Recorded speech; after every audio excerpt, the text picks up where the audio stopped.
Fala galera do Desenrolado, vamos lá, dando prosseguimento aí ao nosso módulo de urbanização e a gente vai abordar agora a questão dos problemas urbanos. E aí para ficar fácil, eu estou dividindo aqui esses problemas urbanos em duas categorias.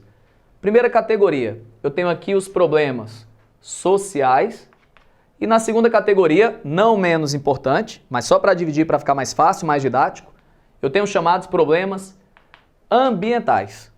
E o que eu acho interessante, nem tanto os ambientais, eu sei que isso aí é cobrado muito.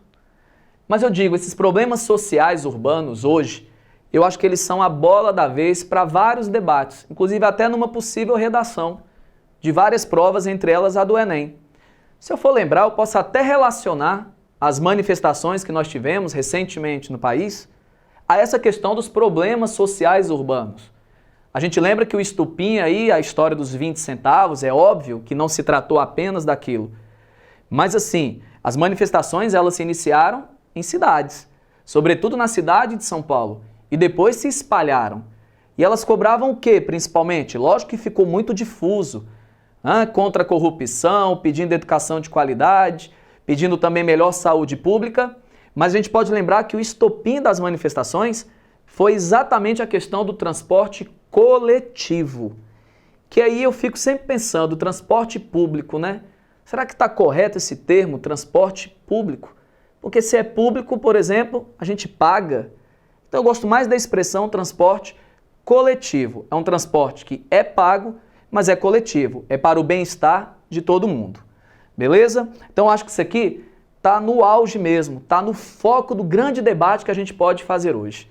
E eu costumo dizer o seguinte, se a maioria da população brasileira, mais de 80% dela, mora hoje em cidades, são nas cidades onde nós encontramos aqueles problemas mais ligados ao nosso cotidiano, ao nosso dia a dia. Tranquilo? Então vamos lá. Vou fazer aqui uma lista, vou grifando e vou explicando cada um deles. Então, primeiro problema social que nós temos nas grandes cidades, a chamada segregação urbana. Vai aumentando aí também o seu vocabulário, tá? Para a provinha do Enem. Segregação vem de ser o quê? Separação. Então, uma segregação urbana é aquela separação típica das grandes cidades. O lado rico da cidade, aquele bairro mais classe média, aquela periferia mais empobrecida. Isso é comum em grandes cidades. Vamos pegar como exemplo aqui a cidade do Rio de Janeiro. Você tem a famosa Zona Sul do Rio. Pegando ali Copacabana, Leblon, Ipanema, quer dizer, bairros de uma certa elite. Em compensação, a parte norte da cidade, bem mais afastada, no oposto, bem mais empobrecida. Isso é comum das grandes cidades, essa segregação, tá? E a gente nota essa segregação agora, ela está cada vez mais visível, cada vez mais profunda. O que a gente vê agora nas grandes cidades são os condomínios fechados de luxo. Então, quer dizer, cada vez mais aquela elite econômica ela vem ali se fechando, tentando se esconder naqueles bairros mais ricos, naqueles seus condomínios fechados, e você tem aqueles bairros que muitas vezes são mais esquecidos por parte do próprio poder público. E por quê? Porque muitas vezes são bairros onde mora uma população bem mais pobre. Tranquilo? Beleza. Então isso vem a ser a segregação urbana. Rafael, você acha que é culpa de quem ou do quê? Por que há essa segregação urbana? Eu costumo dizer o seguinte, só de alguns anos para cá e poucos anos para cá, a gente escuta falar no Brasil em plano diretor. O que vem a ser esse plano diretor? Ele faz parte do chamado planejamento urbano. Olha aí a ideia, gente. Planejamento urbano. Há 20, 30 anos atrás ninguém falava nisso. Vamos planejar a cidade. Vamos planejar, fazer antes que aconteça.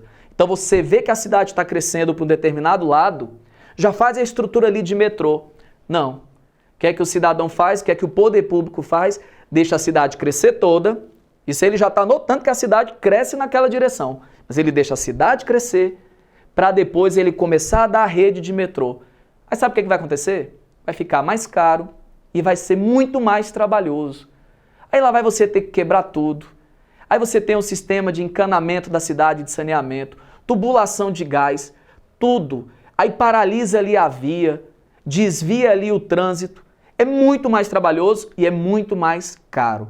Então sabe o que deveria ter antes?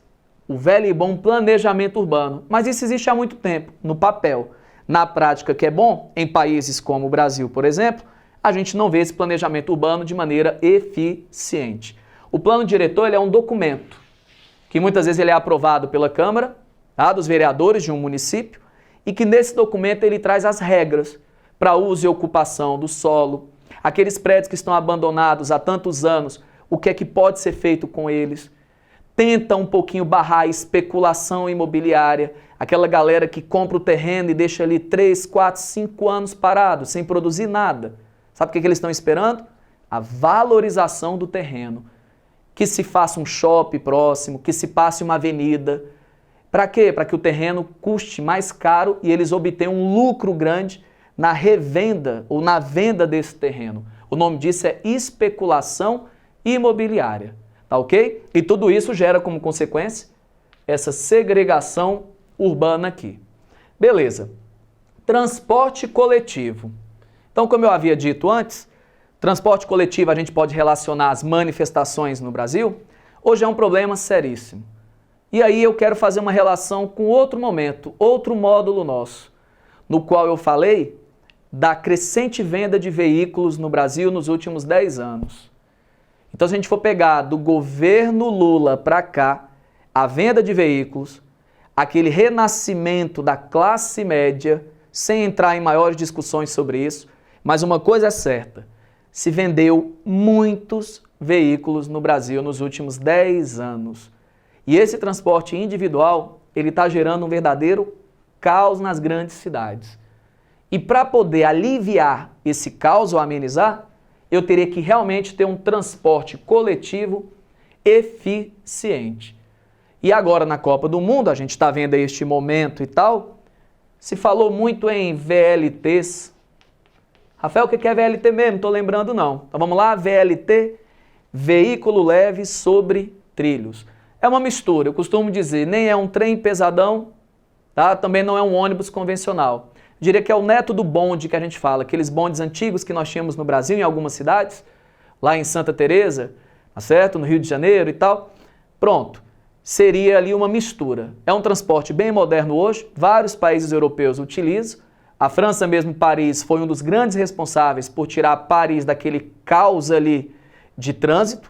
E seria, quem sabe, uma boa alternativa. Foi muito proposto aí, principalmente para cidades que foram sede aí da Copa do Mundo no Brasil. Então eu tenho esse VLT, eu tenho também a questão de se fazer mais ciclovias realmente.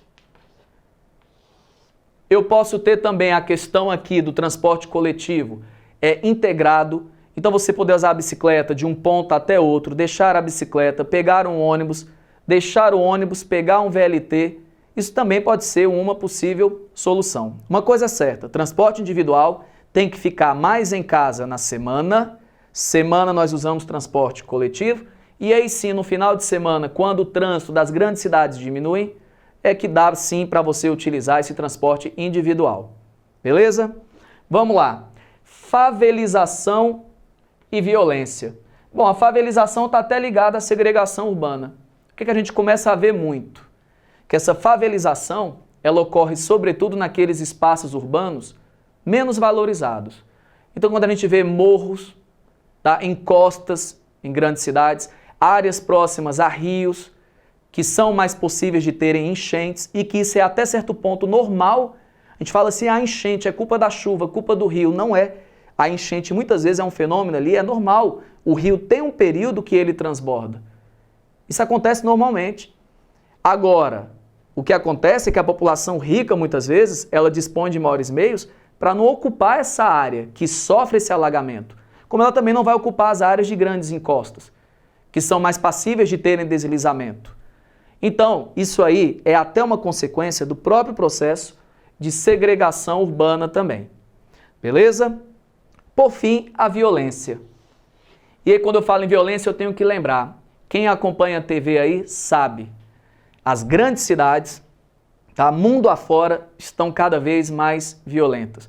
Mas quando eu venho para países do mundo subdesenvolvidos, cidades como Caracas, na Venezuela, cidades como São Paulo, Rio de Janeiro, cidades aqui do Nordeste brasileiro, tá? Quando eu for pegar ali, por exemplo, Fortaleza, pegar ali Maceió, João Pessoa, cidades que estão entre as 20 e 30 mais violentas do mundo em questão de homicídios. Então fica sempre essa dica aí também pra gente. Beleza? Bom, e pra gente finalizar, a segunda categoria aqui, mas não menos importante, eu tenho chamado os problemas ambientais, mas você tem um módulo, tá, que aborda essas questões aqui de forma bem detalhada, que são os problemas ambientais. Aqui eu vou apenas listar e falar rapidamente o que é cada um e você depois acompanha o nosso módulo, tá ok? Para poder se aprofundar. Ilhas de calor é aquela questão de as cidades estarem ficando cada vez mais quentes, por conta da verticalização, poluição e etc. Bem mais do que as áreas rurais vizinhas. Beleza. Inversão térmica acontece geralmente no inverno, quando o ar frio fica sobre a cidade e impede a ascensão da poluição. Ok? Isso agrava os problemas respiratórios de grandes cidades. Isso é muito comum em São Paulo durante o inverno. Poluição visual. Aqui é interessante, esse excesso de cartazes em postes, paradas de ônibus, viadutos, né? Essa questão também do excesso de outdoors, que muitas vezes de maneira irregular. Então tudo isso vai ser a chamada poluição visual. Às vezes o excesso de luminosidade em algumas propagandas, letreiros luminosos, tudo isso. Tem uma poluição sonora, tá? Poluição hídrica aí no caso de lagos, lagoas, rios, questão aí da falta de saneamento gera muito isso. E tenho também a minha poluição atmosférica. Aí você já relaciona isso aqui com isso, ó. Se eu tivesse um transporte coletivo mais eficiente, eu já iria amenizar este problema aqui, da poluição atmosférica. Menos carros nas ruas, menos problema de poluição atmosférica. Beleza? E por fim, as enchentes que nós já trabalhamos durante este momento.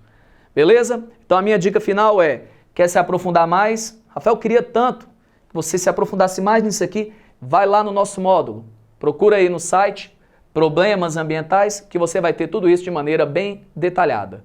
Beleza? Forte abraço, moçada, e até o próximo encontro. Valeu!